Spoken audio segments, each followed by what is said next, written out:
Y'all ever play a mobile game and like say, this is a pretty fun game, and then you spend the next almost 11 years playing it through many phone generations and segments of your life, to the point where you're nostalgic for it, that it like reminds you of the good old days kind of thing? I bet people will feel that way about video games. Like, I bet younger kids feel that way about Fortnite. Came out almost a decade ago now, right? I remember playing it when the Battle Royale thing first came out. I loved it. I was a Season 2 head. All my homies wanted John Wick. Not me. Well, I did, but I didn't have that kind of time to be delving into that. But Dragon Ball Z is something I think I briefly talked about on another day. Nope, they didn't wave back. That happens. The nice guy act doesn't always work. Not the nice guy like the internet nice guy. I mean, just like being a genuinely good person. Sometimes they just don't notice, or they just don't want to reciprocate because they're having a bad day. Don't let that just blow out the flame of being a good person when someone else doesn't reciprocate, because you never know what's going on in their day. Some days you can't be a nice person, so some days they can't either. But we all try. Anyway, back to Dragon Ball Z. We barely even got started on that. I've talked about Dragon Ball Z before, a big part of my life, but I remember 2014, 15, I think it was, I got pushed into a pool with my phone in my pocket. Lost everything on that phone. That was before iCloud was kind of like a thing. It was a thing, I think. I don't know.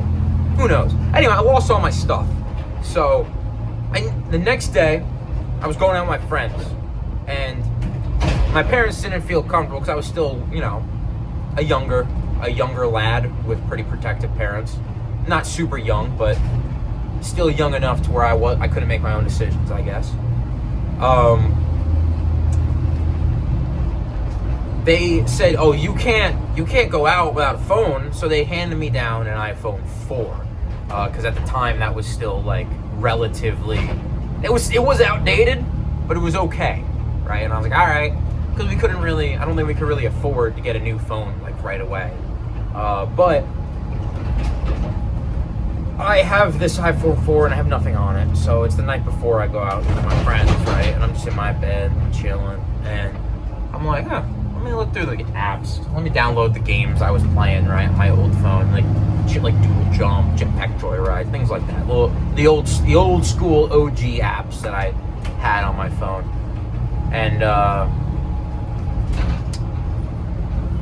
I saw this Dragon Ball game called Dragon Ball Z Dokkan Battle. And I was like, this looks fake as shit. This game does not look like an official Dragon Ball game, but I'll play it. Bubble popping game, Open packs, you can get cards to use. The cards are strong in their own ways. Really simple, archaic shit of just like, oh, this card raises the attack for like 3 turns, stuff like that. Super simple to understand. Very difficult, not free to play, which just means, it's a free game. So the game itself is a free-to-play game, but it wasn't a free-to-play player-friendly game, right? Like, in order to beat the hardest events back then, you kind of needed to buy Dragon Stones, which is the currency of open packs, because they did not give you those for free easily. And, I played that game for 11 years now. I am super nostalgic for the early years of that game. I had a whole friend circle who would play that game, and it was low-key because of me. I kind of got them all onto it. And even friends who didn't like Dragon Ball Z, they were in on it with me. We all enjoyed it. We had a good time. Like, it was just always fun. Like, new banner came out. We all barely have Dragon Stones. Like, we barely have money. We all are kind of, like, starting our, like, lives in, like, working areas, kind of thing. So it's like, we all are like, all right, hold on.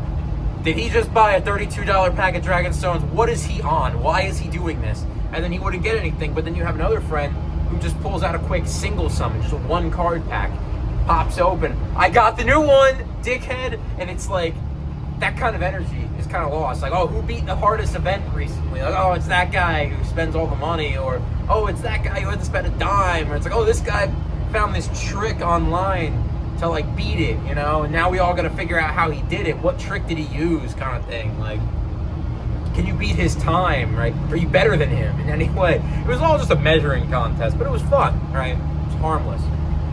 Nowadays, you know, as life goes on, you lose friends. Whether that's for bad reason or good reason, or just neutral, just things happen, you grow apart, different circles, different walks of life. And now I'm in this moment where I have this game, this same account that I've had for 11 years, and I look back, I look around me, I got no one. It's sad, right? No one in my life currently plays this game. I have a friend or two that, like, one of them is I'm closer with, who plays the game whenever I bring it up, you know. He'll turn it on, play for like a couple days, turn it back off. It's a very forgettable game at this point in time. I have another friend who, we're not as close, but he plays it a little more, but also only when I bring it up, because that game is a type of game where you are like, oh, we're talking about Dokkan, and then you pick it up, and you're like, oh shit, let me turn this on, let me see what I got, you know, maybe I got some Dragon Stones, maybe we can do a summon together, kind of thing. Yeah, Dokkan's is going into its 11th anniversary. That's crazy to me. This game isn't even that crazy of a game. It's really not. It's just, I've played it for so long, it's not the type of game where I want to put it down, right? I want the game to tell me to put it down, rather than me step away, because I feel like if I were to step away, and then let's say in like a year the game closes down, I played for every year but the last one, and I'll never get that back. Yeah, it's a fear of missing out, and that's kind of the business strategy with that stuff.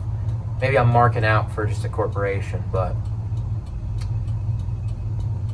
I guess the topic really isn't Dokkan specifically. It's more like nostalgia for video games from your like youth, right? Like, you're kind of just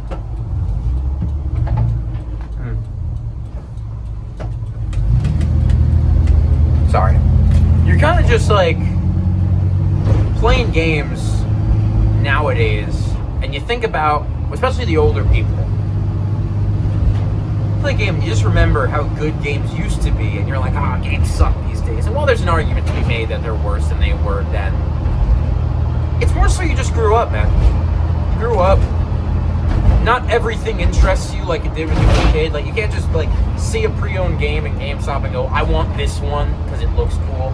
Now you need to kind of be like, what's this game about? What's the game type? What's the genre? What's the story like? Is it a multiplayer game?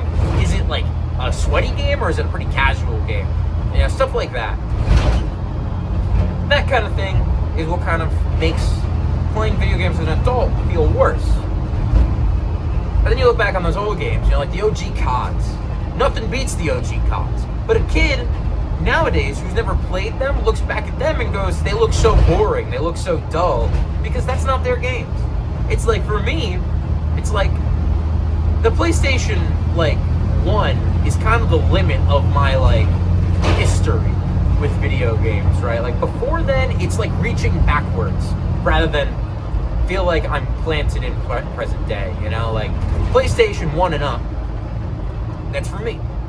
PlayStation 1 and behind, that's not for me.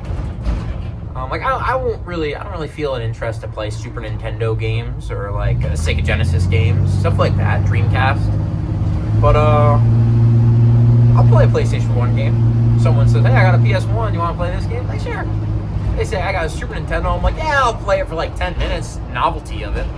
The game's old, though.